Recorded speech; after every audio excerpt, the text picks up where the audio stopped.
elle est en place. C'est la poudre. Tiens, on a découpé une femme en morceaux rue de la bienséance à 2 pas du chat. Tiens, on a découpé une I am a feminist. Je vous obsède avec une constance Je ne me suis pas conduit qui appelle quand même l'admiration. d'une façon conforme à ce qu'on attend d'une jeune fille d'abord et d'une femme ensuite. I'm sorry that I didn't become the world's first black classic pianist. Donald Trump. Je crois qu'une femme qui existe dans son temps, à l'intérieur de son temps, n'a pas d'époque, elle marque son époque. Bienvenue dans La Poudre, une conversation intime, profonde, avec des femmes artistes, activistes, politiques, des femmes inspirantes, des femmes puissantes. Comment sont-elles devenues femmes ? Contre quoi ont-elles résisté ? Que crient-elles ? Que rêvent-elles ? Que lisent-elles ? Je suis Lorraine Bastide et aujourd'hui, je reçois Daria Marx.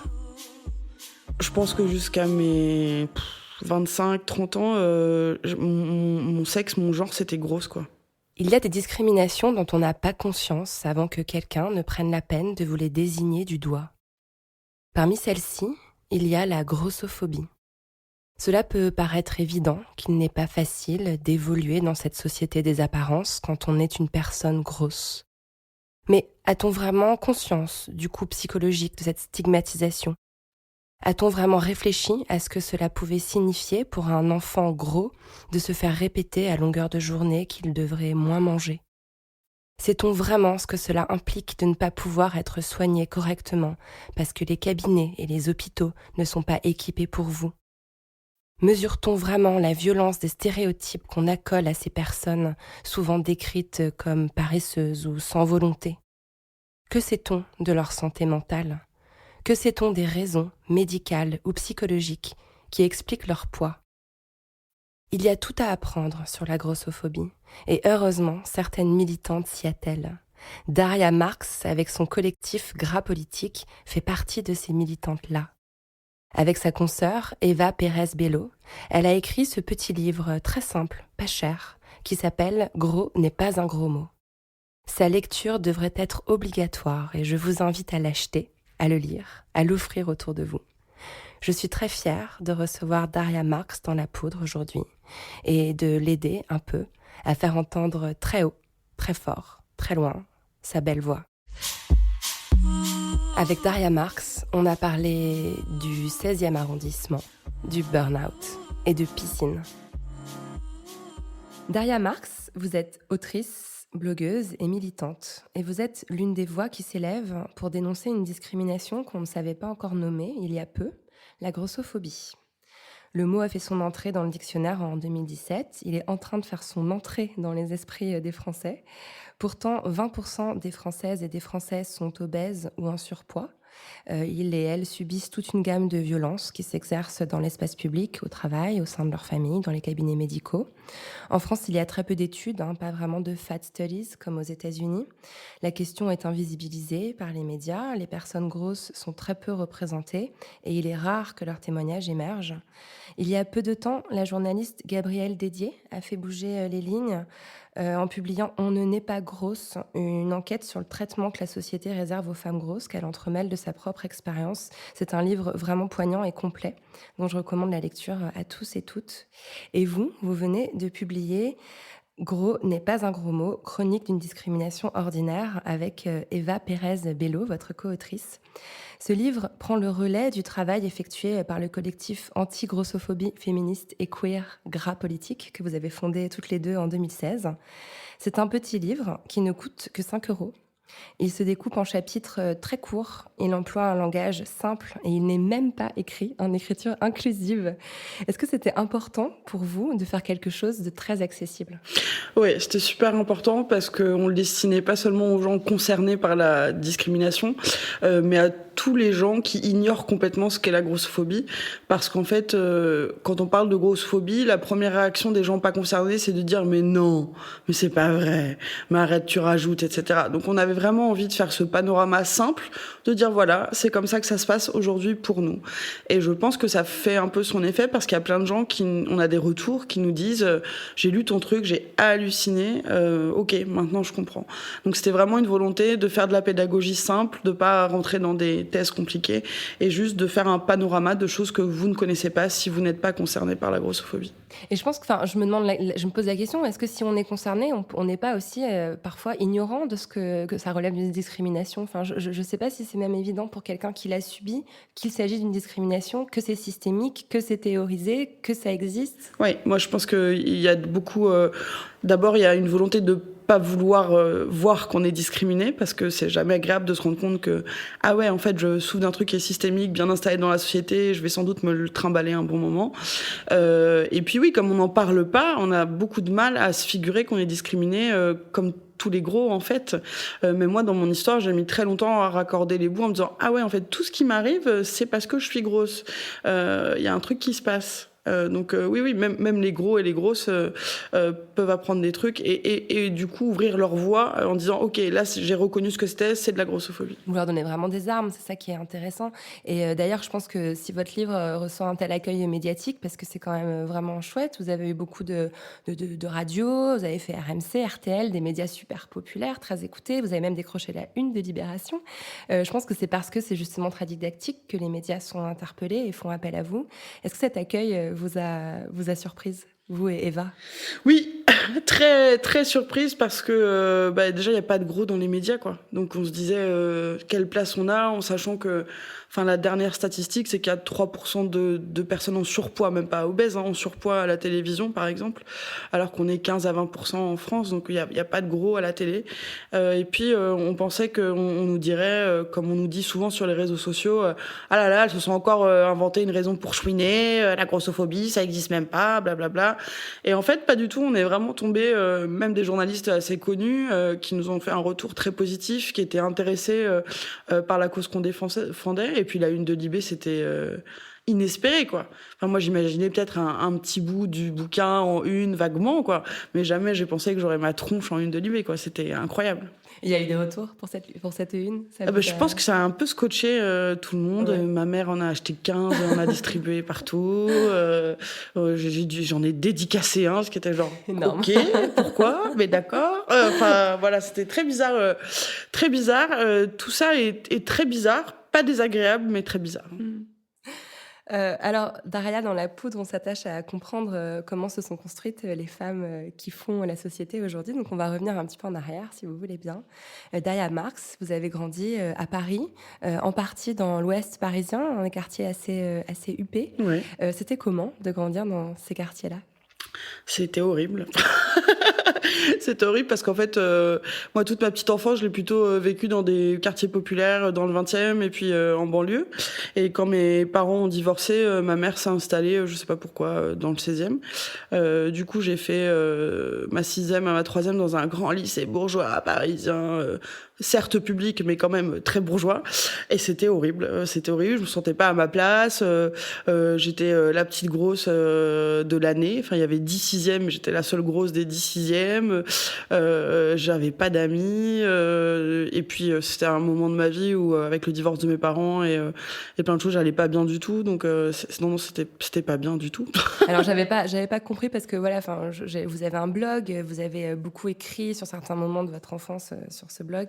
Je me suis beaucoup basée dessus pour préparer l'émission. Et donc voilà, j'avais pas cru que c'était arrivé si tard dans votre enfance. Donc cette petite enfance plutôt dans le 20e et en banlieue, vous en avez un souvenir un peu meilleur que cette enfance En fait, moi j'ai toujours été, je suis toujours d'ailleurs quelqu'un d'assez solitaire et ça a commencé très jeune en fait. J'ai jamais été quelqu'un qui a une grosse bande d'amis ou qui est très populaire dans sa classe ou des choses comme ça. Donc je me suis toujours vécue, ou est-ce que c'est vrai, je sais pas, mais en tout cas je me suis toujours vécue comme quelqu'un de solitaire. J'étais plutôt une petite fille très gentille qui dit oui, qui fait pas de bruit, qui lit beaucoup, voilà. Mon seul défaut c'était d'être grosse, donc j'essayais de surcompenser en étant extrêmement sage et extrêmement gentille, etc. Bonne élève, exact, bonne élève. Et un télo. C'est ça. Alors, donc vous parliez à l'instant voilà, du fait que vous vous sentiez vraiment différente dans ce contexte très bourgeois où vous avez passé vos années collège. Vous dites souvent que dans les classes supérieures, avoir un enfant gros, c'est considéré comme une sorte de déclassement. Il y a même cette phrase que je trouve très, très forte. « J'ai détruit l'ascension sociale de mes parents ». Oui. Est-ce que vous aviez une forme de conscience de ça quand vous étiez enfant ? J'avais conscience j'avais conscience de ça, mais j'avais l'impression que ma mère pouvait pas m'aimer parce que j'étais grosse. Mais parce qu'à l'époque, ma mère était anorexique en fait et a des gros troubles du comportement alimentaire, et donc elle me transmet malheureusement à moi. Et puis aussi, elle est très inquiète à l'idée que je puisse grossir, parce que elle s'est vécue comme grosse longtemps alors qu'elle l'a jamais été, et donc son drame serait que je sois grosse.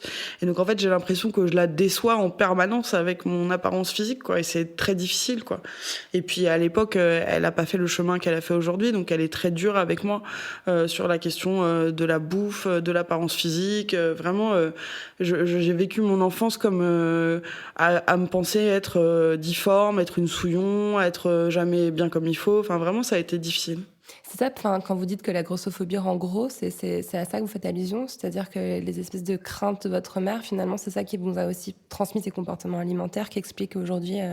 Il y a pas que ma mère qui a joué dans l'équation, mais ça a joué, ça c'est sûr. Grandir avec quelqu'un qui a des troubles du comportement alimentaire au quotidien, ça joue forcément. Et puis surtout le fait... Moi, j'ai vécu les régimes privatifs à partir de mes 4 ou mes 5 ans. Quand j'essaye de mettre une date sur ma première crise de boulimie vomitive, je dois avoir 8 ou 9 ans. Donc, c'est vraiment des choses qui sont arrivées extrêmement tôt dans ma vie.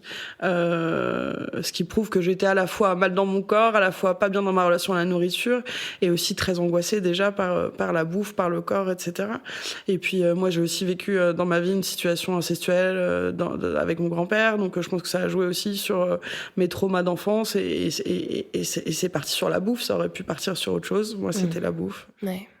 Oui, je voulais surtout pas vous obliger à en parler, mais effectivement, c'est un épisode que vous racontez dans votre blog. Vous avez été victime d'abus sexuels.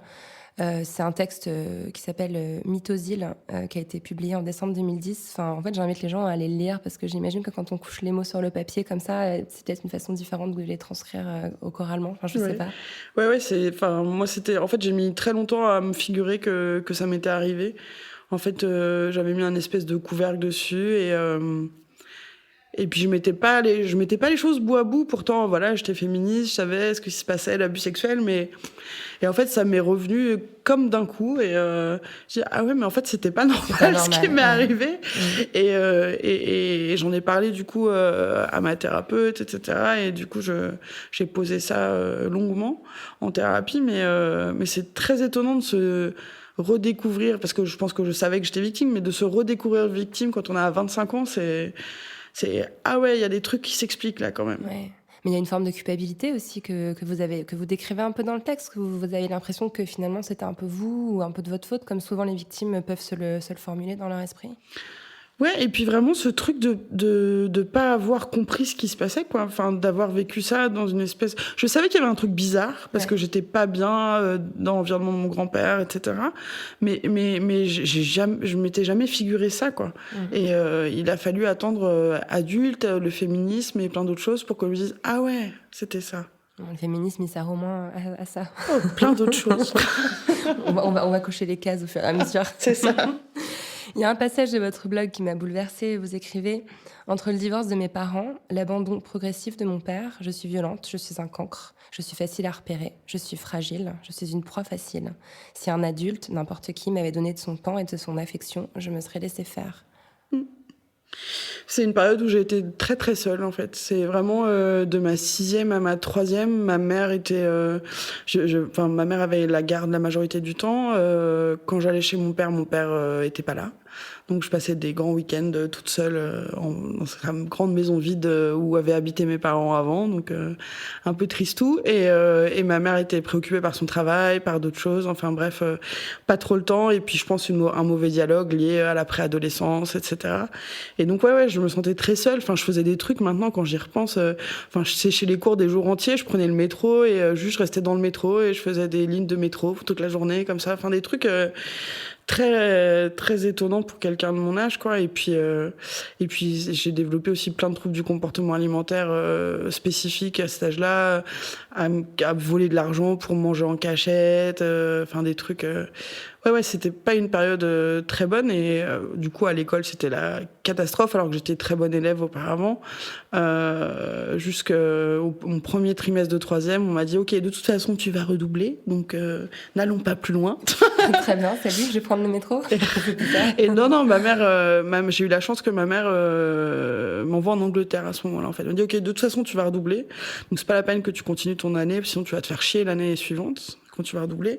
Et donc je suis partie en Angleterre et je suis revenue bilingue et j'ai changé d'air et je me suis éloignée de ma mère, de mon père, de tout ça. C'est là que j'ai réussi à couper les ponts avec mon père aussi. Donc ça a été révolutionnaire pour moi. Et en rentrant en Angleterre, j'ai été en pension. Bon, ça c'était moins marrant en France. Ça, ouais, mais j'allais y venir parce que c'est quand même encore une fois une forme d'isolement. On vous met à 13 ans dans un pensionnat de jeunes filles très traditionnaliste, très catho. Alors moi, j'ai complètement flippé en vous lisant. On vous diffuse des vidéos anti-IVG, quoi. Ah ouais, moi, j'ai pas en fait, moi, je revenais d'Angleterre où j'avais une image du pensionnat à l'anglaise, où il y avait des grandes pelouses, où le mercredi, on faisait des activités trop cool, où il y avait une espèce de liberté. Enfin, on était contrôlés, mais en même temps très libres. Enfin, c'était vraiment très chouette. Et puis, j'arrive en France et je me retrouve au milieu de la forêt de Compiègne, dans une espèce de vieux manoir tout pourri, avec des nonnes.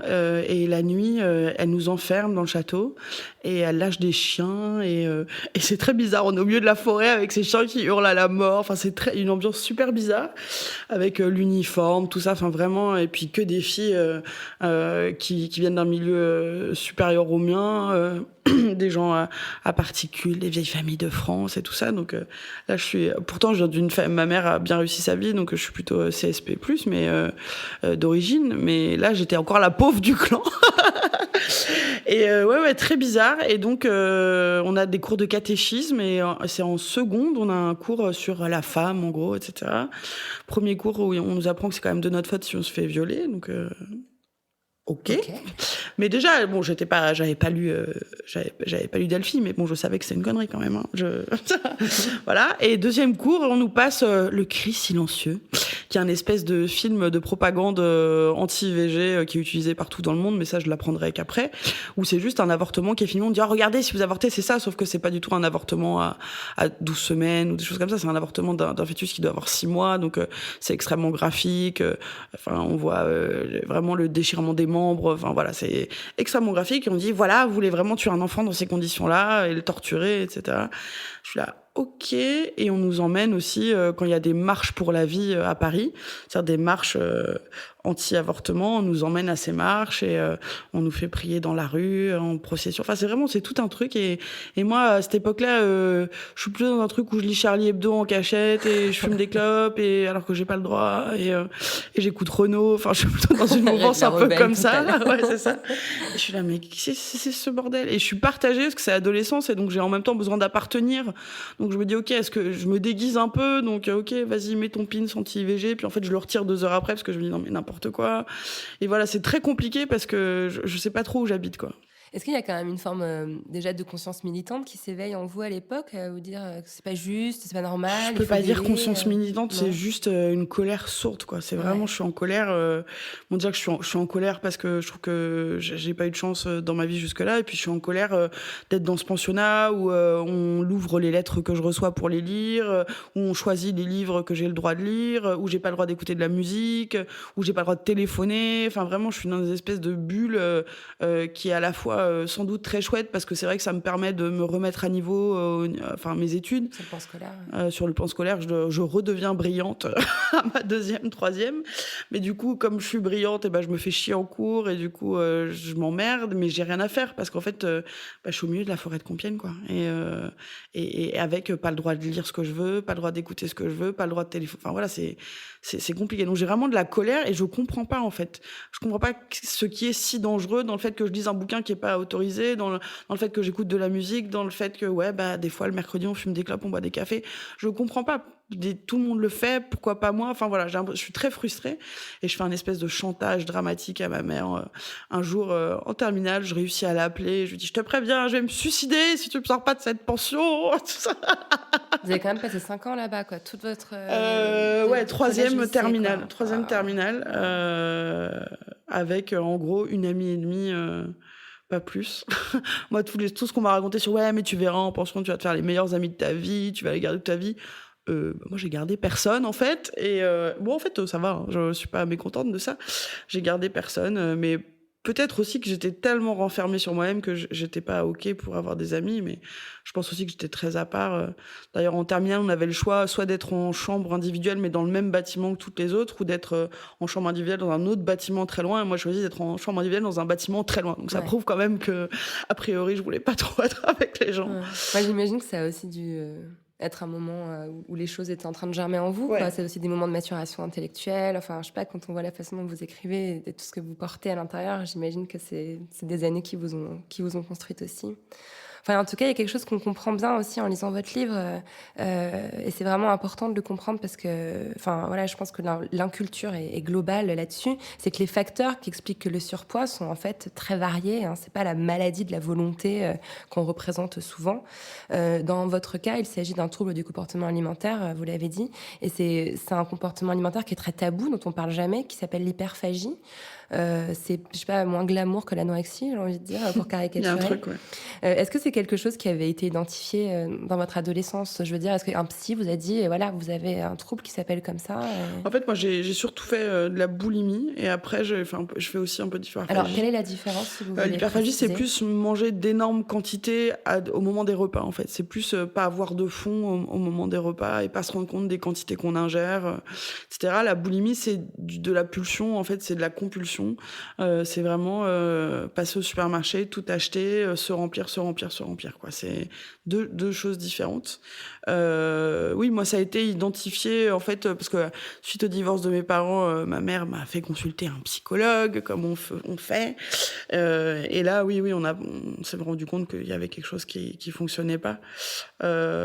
Et puis moi, je savais de toute façon, parce que je me rendais bien compte que, quand ma mère me laissait seule 3 heures, mon premier réflexe, c'était de manger et de me faire vomir, quoi. Donc je me disais, c'est quand même étrange.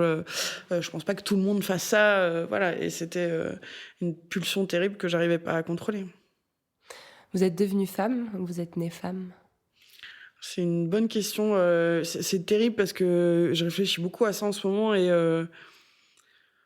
je pense que jusqu'à mes 25-30 ans, mon sexe, mon genre, c'était grosse, quoi. J'ai pas l'impression de m'être construit particulièrement comme une femme. Le rôle de femme tel qu'il m'était décrit, ou de jeune fille en fleurs, jolie, mignonne, qui se fait inviter à danser, qui a des prétendants, ouais, moi c'était pas ça ma réalité. Voilà, je me suis jamais reconnue chez les autres filles que je fréquentais. Ouais, j'ai vraiment l'impression de m'être construite en tant que grosse, quoi. Et alors maintenant, je pense que je suis une grosse femme et j'ai pas de problème avec ça. Je pense que je suis une femme, et moi j'ai la chance de pas avoir de questionnement de genre. Je me sens OK avec mes parties génitales et mon appellation de femme. Mais oui, j'ai réalisé que vraiment ce corps différent m'avait fait pousser autrement, quoi. Et ouais, je pense que longtemps mon genre, ça a été grosse. Ouais. C'est peut-être le militantisme qui vous a aidé aussi à vous reconnaître. Enfin, dans le féminisme, on décrit les femmes autrement que dans les magazines féminins ou dans les contes de fées, par exemple. Est-ce que ça vous a aidé, ça, à vous Absolument. identifier ? Et enfin, moi, j'ai l'impression que quand on débute dans le féminisme, on passe par ce moment de colère intense, où on veut tout cramer, etc. Et moi, quand j'ai réalisé que je voulais tout cramer avec les copines, c'est là que je dis, ah ouais, en fait, on est de la même bande, quoi. Il y a une sororité, donc si je suis en sororité, je suis une femme, en fait. Donc il y a un truc qui s'est déclenché comme ça. Si je me reconnais dans leur lutte, et que j'ai les mêmes luttes qu'elles, et que j'ai la même colère, et que je réagis pareil aux choses, en fait, je suis une femme, ok, ça me va. C'était comme ça que ça s'est un peu passé, ouais. Vous avez commencé à militer très jeune, en fait, à 18 ans, Ouais. au sein de l'association Allegro Fortissimo. Alors, Dans La Poudre, on aime bien rendre hommage aux copines d'avant, celles qui se sont battues pour les femmes et qu'on a un peu oubliées. Donc rendons un instant hommage à Anne Zamberlan, Absolument. comédienne qui a fondé Allegro Fortissimo en 1989. Elle emploie même le mot grossophobie en titre d'un livre publié en 1996, Coup de gueule contre la grossophobie. Elle est décédée en 99. À l'époque, elle prêche dans le désert, littéralement. J'imagine en 96, pour qu'on comprenne la grossophobie, il y a 20 ans, en fait. Voilà, quand vous arrivez dans ce milieu, dans cette association, vous, à 18 ans, vous aviez quels rêves, quels espoirs ? Alors, c'était absolument pas militant au début. Moi, je voulais juste avoir des copines grosses qui me diraient où m'acheter un jean à la mode et éventuellement rencontrer des gens pour avoir des relations sexuelles. Donc, ça s'arrêtait là. Mais bon, c'était déjà quelque chose de militant parce que c'est des choses dont j'avais été privée, en fait, toute mon adolescence. J'avais eu des petits flirts, des petits machins, mais enfin, les fringues, je me sapais au rayon make où je mettais des trucs informes. Enfin, voilà, j'avais envie de savoir où sont les grosses cools et moi, je veux devenir une grosse cool, voilà. Et donc, je suis arrivée chez Allegro et effectivement, j'ai trouvé plein de plans fringues, j'ai trouvé plein de personnes avec qui avoir des relations sexuelles. Voilà, j'ai fait ça un peu. Puis bon, au bout d'un moment, c'était OK. Maintenant qu'on a fait ça, en fait, j'ai toujours des autres problèmes. Donc, à quel moment on met le feu, là ? Oui, c'est ça, à quel moment on met le feu. Et en fait, chez Allegro Fortissimo, ils n'avaient pas très envie de mettre le feu. Donc je suis partie. Et après, j'ai rejoint un autre truc qui s'appelait le Pulpe Club, mais qui était plus on faisait un peu de militance, mais on était surtout un truc de convivialité, d'empowerment, si on peut dire, de gens gros. Et puis, il y a un côté aussi rencontre, fête, etc. Et c'était cool aussi. C'était pas particulièrement militant, mais c'était cool. Mais ces deux expériences, elles m'ont apporté deux rencontres. La première, c'est Sylvie Benkemoun, qui est aujourd'hui présidente du groupe de réflexion sur l'obésité et le surpoids, et donc qui milite activement. Et une autre personne s'appelle Catherine Lemoine, qui m'a appris à peu près tout ce que j'ai appris sur comment on lutte contre la grossophobie systémique, notamment au niveau du système de santé. Donc c'est des gens qui ont été formatrices dans ma militance d'aujourd'hui. Il y a un lieu où les personnes grosses sont très discriminées, c'est l'entretien d'embauche. Le Défenseur des droits a sorti en février 2016 un rapport qui identifie vraiment formellement des pratiques dans les entretiens d'embauche où, par exemple, on va assigner aux candidats des caractéristiques de caractère en fonction de leur apparence physique. Par exemple, une personne mince va être dynamique, une personne grosse va être paresseuse. Alors que c'est une projection mentale, il n'y a absolument aucune réalité derrière. Vous avez connu, vous aussi, le monde de l'entreprise. Vous avez travaillé dans une entreprise, je crois, une plateforme téléphonique. Ouais, en fait, je gérais des plateformes téléphoniques pour une grosse boîte américaine. Et c'était pas terrible, je crois. J'ai l'impression l'enfer. que c'était l'enfer. Ouais. C'était l'enfer. Quel souvenir vous gardez de... C'est marrant. Enfin, en fait, je suis arrivée là-dedans par hasard parce que je bossais sur des plateformes, mais au téléphone, quoi, pendant que j'étais étudiante pour payer mes études. Et en fait, je suis montée en grade là-dedans et bon, bref, de choses et d'autres, j'arrive à ce poste de gérer des plateformes téléphoniques à Roubaix, à Tarbes, un peu partout en France pour une grosse boîte d'assurance américaine. Et en fait, je passe mon temps à former des gens pour les virer 2 semaines après. Je fais que ça. Je prends des intérimaires, je les forme et je les vire parce qu'ils sont pas rentables, en fait. Parce que j'ai un objectif de rentabilité. Donc, c'est un moment de ma vie, en plus, où je suis en déplacement tout le temps. Donc, je vis dans ma valise. Je passe mon temps à virer des gens, à gueuler sur mes prestataires, à me faire presser le citron par ma hiérarchie anglaise, ma hiérarchie américaine, ma hiérarchie française. C'est affreux. Et dans cette boîte, à un moment, ils décident de virer tout le monde sauf moi. Et ils remplacent tout le monde sauf moi. Donc c'est très bizarre comme moment où je suis censée continuer à travailler avec des gens que je connais pas. Enfin bref, c'est très bizarre. Et donc je fais un espèce de burn-out terrible qui me mène, il me licencie d'ailleurs parce que comme je suis plus capable de sortir de chez moi forcément pour travailler, c'est un problème. Et ça va durer 2 ans et demi où je sors pas de chez moi en fait. Enfin, vous dites une espèce de burn-out, mais ça, c'est un burn-out. Ouais, un burn-out, et puis c'est aussi le moment où j'ai... En fait, je dis un espèce de burn-out parce que c'est un burn-out, mais j'ai aussi été à ce moment-là diagnostiquée bipolaire. Parce que, en mettant bout à bout les choses, je suis bipolaire, et en remontant à mon enfance, à mon adolescence, en faisant les cycles de ma vie, on s'en aperçoit assez rapidement.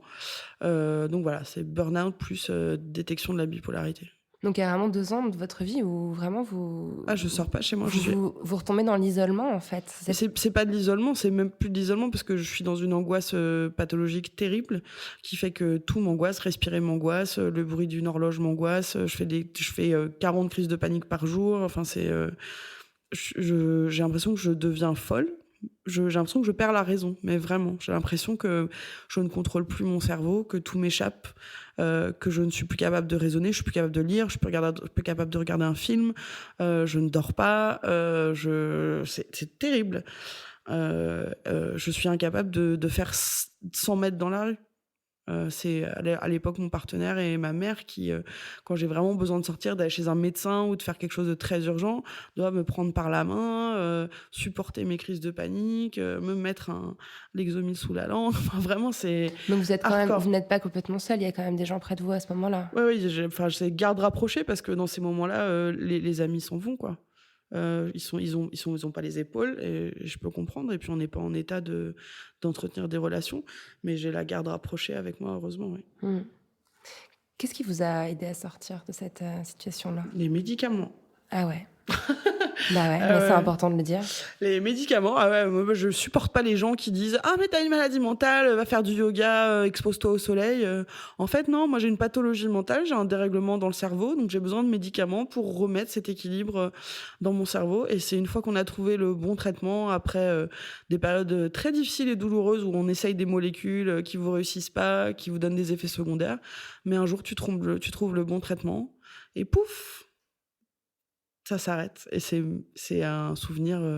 Je me souviens toujours avec vraiment de l'émotion. Ça me donne envie de pleurer, mais la première fois où j'ai repris le bus toute seule. Ça a l'air de rien, quoi. Mais la première fois où j'ai repris le bus pour un arrêt toute seule, c'était genre. J'avais l'impression d'avoir découvert l'Amérique, quoi. C'était incroyable, quoi. Et après, t'as des petites victoires tous les jours qui s'enchaînent. La première fois que, je sais pas, j'ai été faire mes courses toute seule, c'était ouf. La première fois que j'ai pris le TGV. C'était dingue. Et la première fois que j'ai repris l'ascenseur, incroyable. Non, mais vraiment, quoi, j'ai une espèce de... Alors voilà, je suis guérie de ça.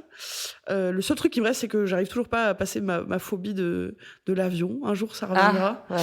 Mais pour l'instant, j'y suis pas, mais j'y travaille doucement.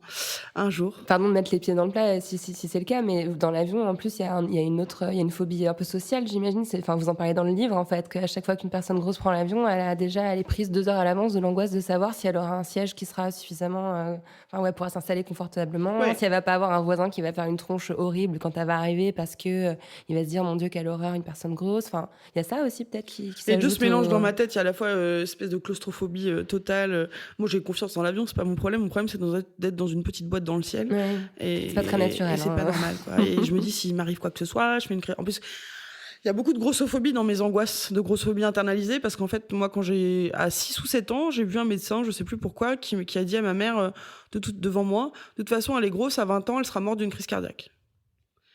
Et en fait, moi, j'ai internalisé ça et depuis, je fais 40 crises cardiaques par jour. C'est-à-dire que dès que j'ai un peu de truc qui tire dans l'épaule, je sais pas, ça y est, c'est la fin. C'est la fin. Du coup, je suis complètement hypochondriaque. Bref, mais je pense que c'est vraiment ça, quoi. C'est vraiment ça. Et du coup, il y a ce trauma initial, quoi, qui fait que je suis persuadée que si je prends l'avion, je vais faire une crise cardiaque à 20 000 pieds dans les airs et que personne pourra m'aider, que je vais crever comme une merde, que je suis grosse donc on pourra pas me sauver, qu'en plus, les pompiers, je suis trop lourde pour le machin et que même le cercueil, il faudra que ma mère en achète un XXL. Enfin bon, c'est un truc dans ma tête terrible, quoi. Ah non, mais c'est terrible. Mais en même temps, c'est la réalité, quoi. Donc, c'est terrible. Alors, est-ce que l'écriture, ça vous aide? Parce que j'ai l'impression quand même qu'il y a quelque chose qui bascule pour vous quand vous créez votre blog en 2010. Je l'ai déjà dit, je vais le redire, vous avez une plume incroyable, vraiment magnifique. Par moments, on dirait du Despentes. Alors, j'ai sélectionné un passage, un billet que vous avez publié en décembre 2010. Alors, j'imagine que forcément, il reflète ce que vous étiez, ce que vous pensiez à l'époque. Est-ce que vous seriez d'accord pour le lire? C'est pas trop long. Allons-y. Le voilà.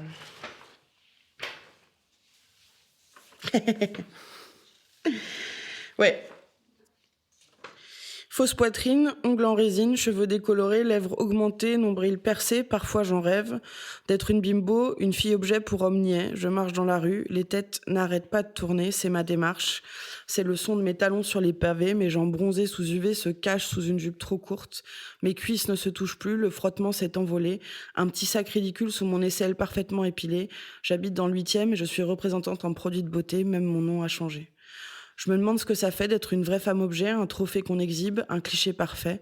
Je voudrais essayer pour rire, juste pour une journée, mais je ne suis pas sûre de vouloir revenir. Je ne sais pas si je pourrais reprendre mon corps d'origine, recommencer à batailler, soutenir les regards et claquer la gueule des connards. Ça serait tellement facile de pouvoir compter sur mon physique, tellement agréable de ne pas avoir à affirmer en permanence qu'on existe, de ne pas avoir à se faire remarquer pour autre chose que son corps, de ne pas avoir à en rajouter. Je suis jalouse, c'est vrai, je suis presque aigrie de voir ces filles si parfaites, si jolies, celles aux grands yeux et aux pommettes hautes, celles qui rougissent et qui se laissent courtiser. Il y en a même des intelligentes, des drôles, des cultivées. Elles ont toujours les bons numéros, elles gagnent toutes les loteries.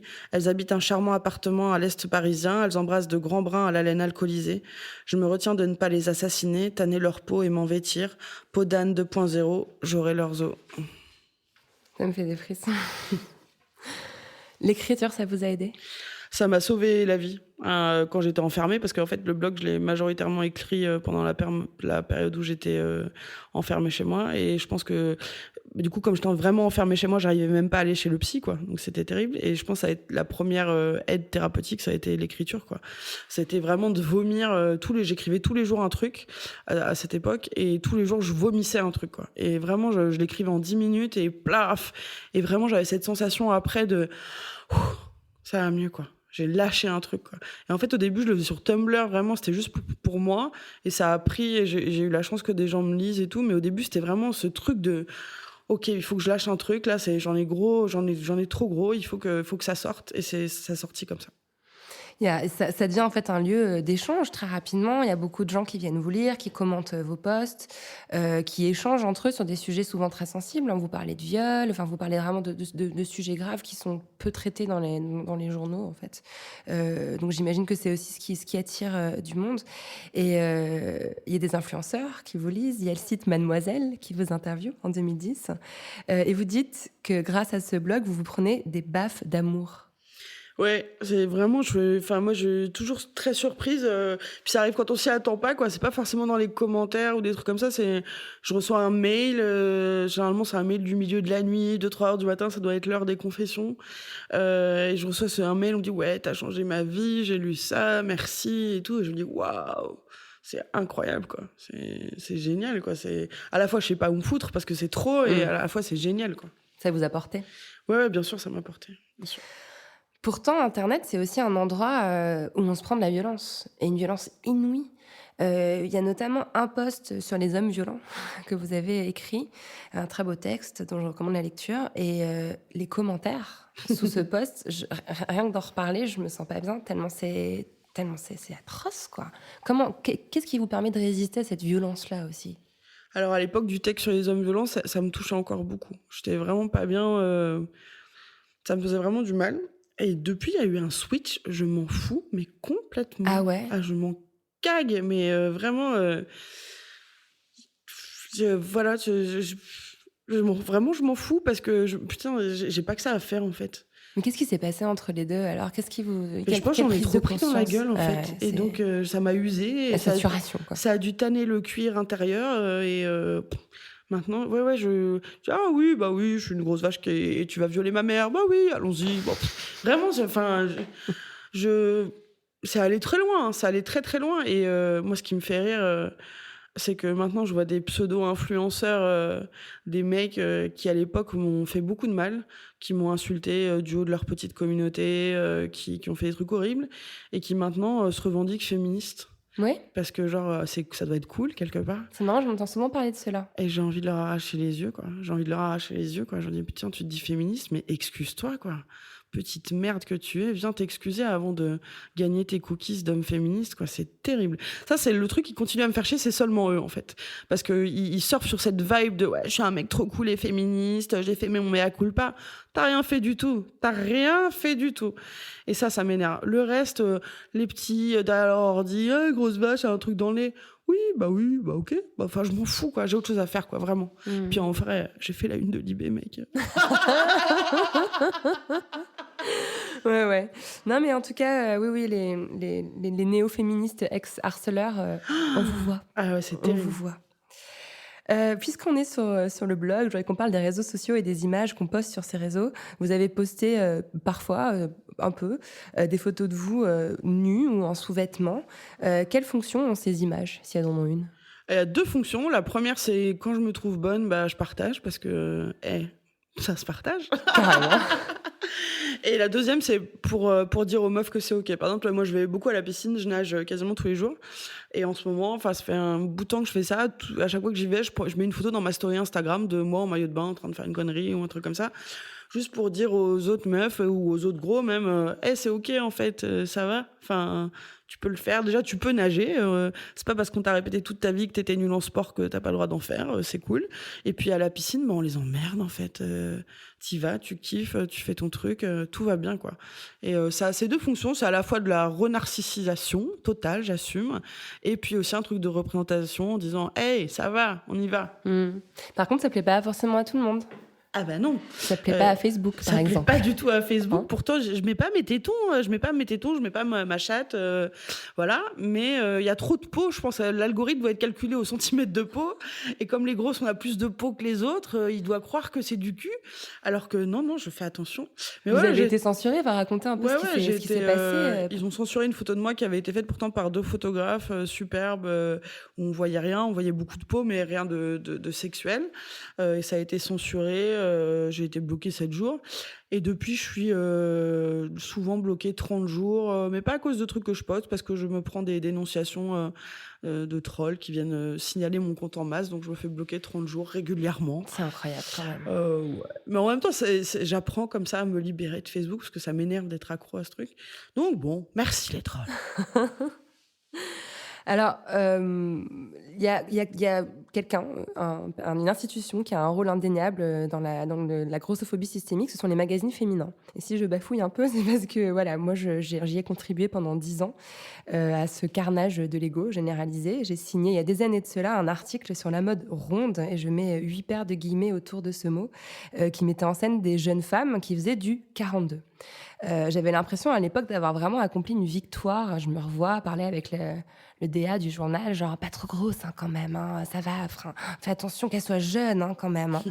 Voilà, et j'ai été interpellée à la publication de cet article par des militantes online, notamment le site Vive les Rondes. J'ai découvert tout un pan du militantisme anti-grossophobie que j'avais vraiment totalement occulté jusqu'ici. J'ai pu faire un autre article dans lequel j'ai mis en avant des vraies rondes, je remets des guillemets, comme la blogueuse mode Stéphanie Zwicky, que j'embrasse fort d'ailleurs au passage. Alors, c'était vraiment long, mais j'avais vraiment besoin, moi, de me situer dans ce débat. Je pense que c'était important que je le fasse. Et j'avais aussi envie de vous dire que, pour moi, le message anti-grossophobie, il m'est arrivé par le biais de la mode. J'ai vraiment l'impression qu'il a commencé à émerger dans l'espace public par le biais de ces femmes qui disaient genre, vous pouvez nous faire des fringues à notre taille, en fait, ce serait juste la base, quoi.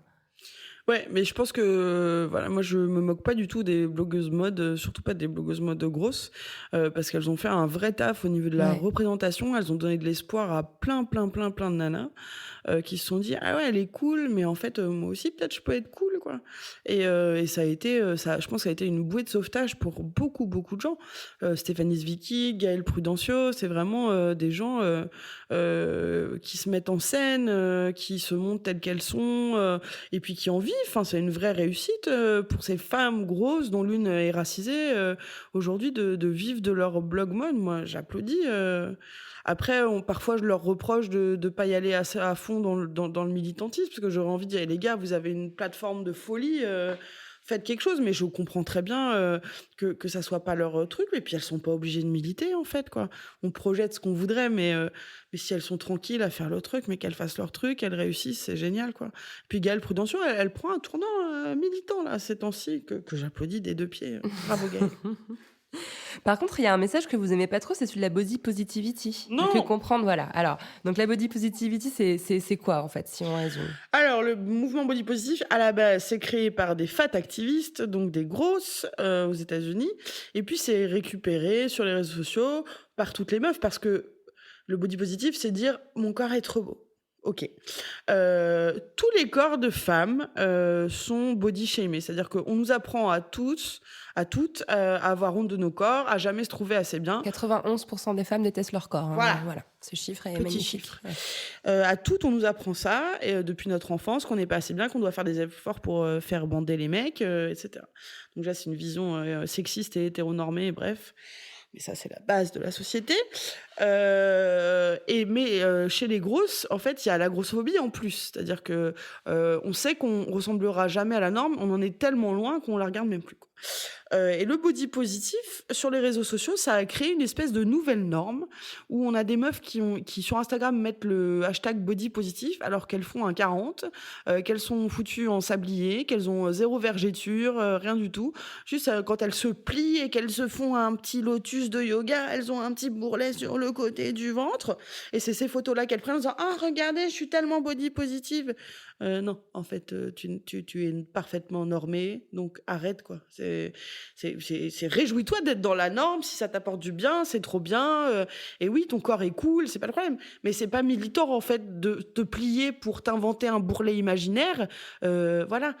Moi, j'ai pas besoin de m'en inventer, hein. Ils sont là, que je sois en lotus ou en extension, j'ai des bourrelets, hein. Donc voilà, c'est très agaçant. Et puis, il y a quand même un truc de, il faut avoir les cheveux roses, avoir des piercings, des tatouages pour être cool, boire un jus vert. Enfin, oui, ça c'est très bien quand on habite Gare de l'Est et qu'on est bobo et machin. Quand on habite à Montluçon et qu'on est caissière chez Carrefour et qu'on a 4 enfants, etc. Enfin, c'est quand même beaucoup plus difficile, quoi. Donc, il y a un truc un peu classiste. Il y a des injonctions, en fait, qui se reproduisent à nouveau dans un mouvement qui des injonctions tendance, un peu classistes. Et puis aussi, on n'est pas obligé d'aimer son corps, en fait. Ouais. Moi, tout ce que je demande à mon corps, c'est qu'il m'autorise à vivre la vie que j'ai envie de vivre. Et je lui demande juste qu'on soit en paix. Moi, je suis plus dans le OK body. Tu vois, c'est-à-dire, si je suis OK avec mon corps, c'est tout ce que je lui demande. Et je suis OK avec mon corps 98% des jours. Et c'est génial, quoi. C'est déjà une victoire absolue de juste se supporter et pas de penser toute la journée « Ah là là, mais il faut que je rentre le ventre et je suis pas bien, j'ai pas assez de poitrine, j'ai trop de cul, j'ai machin, j'ai truc. » Non, c'est OK. C'est neutre. Sans non plus dire j'adore mon cul et j'adore mes cuisses. Enfin, on n'est pas non plus obligé on n'est pas obligé, puis on n'est pas... quoi. Dans le body positif, il y a un truc d'hypersexualisation qui, moi, me gaffe, quoi. Alors oui, ça peut être un outil d'empuissancement, de se prendre en photo sexy, etc., etc. Mais moi, j'attire quand même l'attention des meufs sur pour qui vous posez, quoi. Qui regarde vos photos, de qui vous cherchez la validation. Et si moi, je sais très bien que quand je fais un selfie, les seins en avant, la bouche en cul de pied et tout ça, c'est parce que j'ai envie de faire bander quelqu'un ou de faire mouiller quelqu'un. Enfin voilà, une espèce de validation par le cul, quoi. Et je pense pas que ça soit ça qu'on cherche. Je pense qu'il faut d'abord chercher à être OK avec soi. Et puis après, on fera bander ou mouiller des gens. Mais d'abord soi. Puisqu'on parle de cul, je vous propose maintenant un petit point à Marlène Schiappa. Non, mais elle a écrit ce livre qui s'appelle « Oser l'amour des rondes » en 2011. Et vous l'avez sacrément épinglé à juste titre. Ben oui, ce truc sort de la collection La Musardine, qui est plutôt une collection rigolote, oser les machins, oser les trucs, bon. Donc je le lis et les bras, le livre me tombe des mains, je vomis. Horrible, quoi. Vraiment, grossophobie. N'oubliez pas de vous laver entre les bourrelets parce que ça sent mauvais. Ne mangez pas de glace dans la rue parce que ça rappelle que vous êtes grosse et puis ça fait penser à une fellation parce que vous êtes gourmande, parce que vous êtes grosse. Enfin, vraiment, mais ramassis de clichés de merde. Je crois qu'elle en a vendu moins de 300, si mes sources sont bonnes. Et je crois qu'elle a demandé à le faire pilonner après. Donc, je pense qu'elle... Bon, elle a peut-être conscience de ça. Avec les reculs, je pense qu'elle avait besoin de bouffer, ou je sais pas, à ce moment-là, elle a écrit ça un peu par-dessus la jambe, je pense qu'elle se rendait pas tellement compte. Mais ce qui est le plus marrant, c'est que quand je l'avais un peu alpaguée sur les réseaux sociaux, elle avait répondu « Oui, mais moi je suis gros, je sais de quoi je parle. » Meuf, alors tu fais un 42, tu vas peut-être te calmer 2 minutes. Non, Marlène Schiappa n'est pas grosse. Donc déjà, c'était une espèce d'usurpation de la parole qui était insupportable. Et puis depuis, on n'est pas très potes, quoi. Il y a comme un froid. Un peu tendu. Bon. Nous en prenons bonne note. En fait, ce qu'on comprend en vous lisant, c'est qu'il est très difficile de faire émerger le politique quand il est question de grossophobie. Il y a d'ailleurs cette phrase, vous dites les gros s'efforcent de se faire oublier au quotidien. Donc c'est vraiment très difficile de les faire gueuler, quoi. Est-ce que c'est ce que vous aviez en tête en fondant le gras politique et en l'appelant ainsi? Ouais, nous, en fait, avec Eva, on est issus soit du militantisme féministe, soit féministes et droits LGBT, etc. Et en fait, on cherchait des initiatives contre la grossophobie dans ces milieux-là, et on n'en trouvait pas. On disait, mais merde, les femmes sont majoritairement concernées par la grossophobie et personne ne s'en occupe, c'est incroyable, quoi. Et on a fondé Gras Politique parce qu'on voulait être féministe, on voulait être anti-grossophobie, et puis on était queer, donc on a mis queer dans la définition aussi. Et Gras Politique parce qu'en fait, nos corps sont politiques. Nos corps, parce qu'ils sont différents, sont politiques. Et ils sont de plus en plus politiques parce qu'on est de plus en plus nombreux. Et qu'on le veuille ou non, qu'on fasse la promotion de l'obésité ou non, parce que c'est ça qu'on nous reproche, je rappelle que c'est pas notre cas, il va falloir nous prendre en compte, en fait. Vous n'avez pas le choix. Parce qu'on va pas perdre 80 kilos demain pour rentrer dans les bus, en fait, donc dans les sièges des bus. Donc, et puis il va falloir nous soigner. Donc il faut qu'il y ait une politique envers les soignants pour les former à la mobilisation des corps obèses. Il faut qu'il y ait une politique d'achat de matériel dans les hôpitaux pour les corps obèses. Il faut qu'il y ait des lois qui passent sur la discrimination grossophobe en particulier. Il faut qu'il y ait des chartes des employeurs sur les corps gros. Il faut qu'il y ait des choses politiques qui s'animent. Je ne sais pas si vous avez relu l'interview de 2010 de Mademoiselle dont je vous parlais tout à l'heure récemment. Non. Mais voilà, je voulais juste vous lire ce petit passage. Si demain je te trouve un mécène, alors ça c'est la question du journaliste. Si demain je te trouve un mécène et que tu as crédit ouvert, qu'est-ce qui te ferait kiffer ? Votre réponse : fonder un groupe de fat warriors et foutre le bordel dans la société. Je voulais juste vous faire remarquer ouf, ouais. que vous avez réussi, que vous l'avez sans fait. mécène, incroyable. Bravo. C'est cool, c'est cool. Non, je suis très fière. Je suis très fière d'elle, en fait. Je suis très fière de Gras Politique parce qu'il y a Eva, il y a moi, mais il y a aussi on est 5 autres personnes. Cristal, Amandine, une autre Eva, Justine, Sarah. J'oublie quelqu'un. Ah, ça fait 5. Ah, c'est bon alors. Et là, l'année passée, elles se sont toutes données à fond. On a eu vraiment des belles réussites. On a réussi à faire des activités. On est beaucoup intervenu auprès de lycéens, auprès de collèges, auprès de syndicats. On a fait de la prévention contre la grossophobie. Il y a eu l'événement de la mairie de Paris, Grossophobie Stop, en décembre dernier, qui était très important. Non, vraiment, c'est une belle réussite, et une belle réussite de copines et de grosses copines. Donc c'est cool. Vous êtes fâchée avec les féministes ? Non, pas du tout. Je suis fâchée avec une partie du féminisme français, oui, mais pas toutes les féministes. Parce que c'est vrai que c'est étonnant, comme vous le rappeliez tout à l'heure, la grossophobie frappe beaucoup plus fort les femmes que les hommes. Ouais. Il y a vraiment ce chiffre qui m'a fait halluciner dans votre livre. 80% des personnes qui recourent à la chirurgie bariatrique, donc c'est une chirurgie de réduction de l'estomac, si on essaie de résumer, ce sont des femmes, alors qu'elles sont pas plus touchées enfin, elles sont pas plus grosses que les hommes, quoi. Mais il y en a 80% d'entre elles, enfin bref, des opérées, qui sont des femmes. Ça, c'est quand même hallucinant. C'est hallucinant et ça montre bien à quel point la grossophobie pour les femmes, c'est à la croisée de la grossophobie, du sexisme, des injonctions sur le corps, que c'est vraiment, c'est vraiment plusieurs choses qui nous oppressent. Et c'est vrai, à 50-50 entre hommes et femmes obèses, et c'est majoritairement les femmes qui en souffrent. Ouais. Même si les hommes souffrent aussi, sans doute différemment. Il faut pas nier ça du tout. D'ailleurs, dans votre livre, il y a qu'un seul chapitre consacré Ouais, ça m'a surpris. Ouais, bah, du coup, en même temps, nous, on est des femmes, et donc on écrit du point de vue des concernés. Et puis, à Gras Politique, on fait beaucoup d'événements mixtes, et les hommes viennent très peu, en fait. Donc, on voulait pas parler de ce qu'on connaît pas. Il y a une autre... Non, mais justement, il y a qu'un seul chapitre consacré aux femmes, j'allais dire. Non, au contraire. Justement, le livre, il est très... je m'attendais à trouver vraiment un espèce de pamphlet féministe, alors qu'en fait, il y a qu'un seul chapitre qui est consacré au croisement de l'oppression grossophobe et du sexisme. Oui, mais d'abord, on voulait l'écrire pour tout le monde. Donc ça, c'était important. Mais ce chapitre pour les femmes, il nous paraissait important, quoi. On pouvait pas faire le livre sans, quoi. Bien sûr. Déjà qu'on a dû l'écrire sans mettre l'écriture inclusive. Alors... J'attends le disclaimer au début. Le disclaimer en écriture inclusive. Oui. Alors, il y a aussi, puisqu'on parle des discriminations qui sont dirigées spécifiquement contre les femmes grosses, c'est les discriminations au sein des cabinets médicaux, chez les gynécologues en particulier. C'est quelque chose dont j'avais vraiment pas du tout conscience avant que vous m'éveilliez à ce sujet.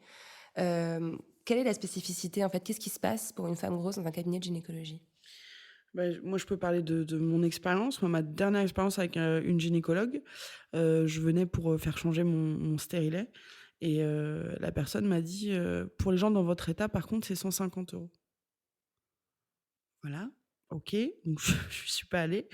Et mon expérience d'avant, c'était une échographie, donc pour voir si mon stérilet était toujours en place avec une autre gynécologue, qui m'a fait une, échographie par endoscopie, donc avec une sonde dans mon vagin et qui fouillait dans mon vagin, de toutes ses forces en disant: «Votre vagin, c'est dans une caverne, j'y vois rien dans tout ce gras».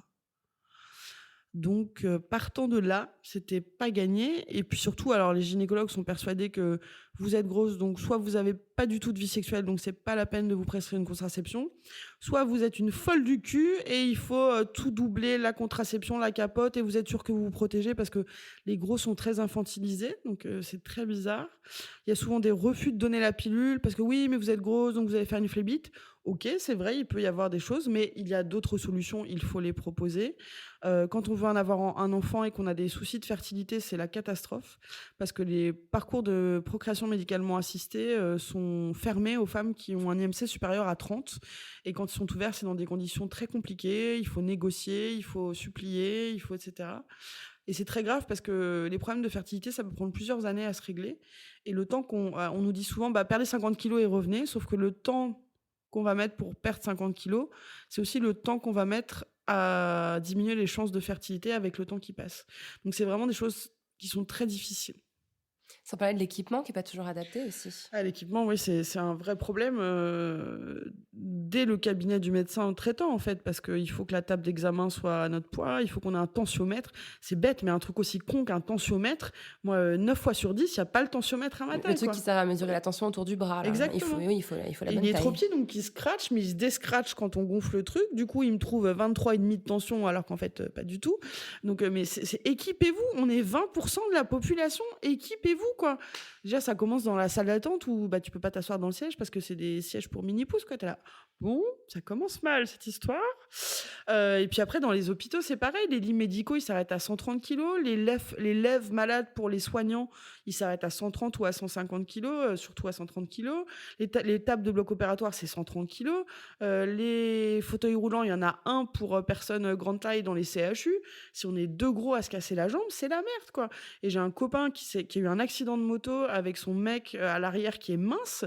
Son mec mince a été traité immédiatement. Lui, il a poireauté 3 jours dans un couloir en attendant qu'on trouve un hôpital qui puisse le recevoir, quoi. Ça impacte vraiment la vie des gens, quoi. Et c'est dramatique. Daria Marx, comment vous entendez-vous avec votre utérus? Alors mon utérus, il m'emmerde un peu parce que j'ai un fibrome pelliculé à l'utérus qui me fait mal de temps en temps et voilà. Mais sinon tout va bien. Moi, j'ai pas particulièrement envie d'avoir d'enfants, donc c'est vrai que je me soucie pas particulièrement de mon utérus, en fait. C'est un choix politique, le fait de pas vouloir avoir d'enfants, ou un choix de vie? Non, ça serait beaucoup de dire que c'est politique. C'est le mélange de plusieurs choses. Le fait est que je ressens pas l'appel du ventre qu'on m'a décrit souvent. L'horloge biologique, non. La mienne doit être cassée. Et puis il y a aussi, oui, le fait aussi que j'ai pas envie de souffrir pendant 9 mois la grossophobie médicale dont je souffre, quoi. C'est vraiment un truc qui me fait très peur. Et si demain, je sais pas par quel miracle, je tombais enceinte, je réfléchirais et avant de prendre une décision, j'essaierais de trouver des professionnels soignants bienveillants. Enfin, c'est une vraie question, quoi, parce que vraiment, j'ai pas envie de me traumatiser pendant 9 mois, quoi. J'en ai déjà assez chié, donc non merci. Mais quand on sait à quel point les médecins, même avec une personne avec un poids normal, mettent la pression aux femmes, si on a pris 3 kilos en un mois, c'est la panique totale, attention, alerte rouge, arrêtez de bouffer, etc. J'imagine que quand on est une personne grosse au départ, ça doit être carrément un cauchemar, quoi. Oui, et puis on demande de maigrir, limite, quoi. Bah oui, d'abord, une personne obèse est censée maigrir pendant sa grossesse. Ah oui, je savais pas que c'était ça arrive souvent, c'est pas incroyable. Et puis surtout, le problème, c'est que les grossesses des personnes grosses sont forcément pathologisées. Donc, vous pouvez pas choisir d'accoucher dans une maison de naissance ou dans une baignoire ou de faire un plan de naissance. Vous êtes obligé d'aller en maternité de grade 4, enfin vraiment d'être dans des maternités hyper surveillées, hyper médicalisées. Donc déjà, c'est pas la super ambiance quand on a envie de faire ça un peu physiologiquement ou des choses comme ça. Et puis, ouais, la maltraitance permanente, quoi. Pour moi, ça me fait encore très peur. Et pourtant, j'ai une grande gueule, etc., etc. Mais quand on est face à un médecin, qu'on est dans la demande et qu'on est en souffrance, c'est très difficile de dire, OK, j'en ai rien à foutre, je me barre. Parce qu'on a besoin des médecins.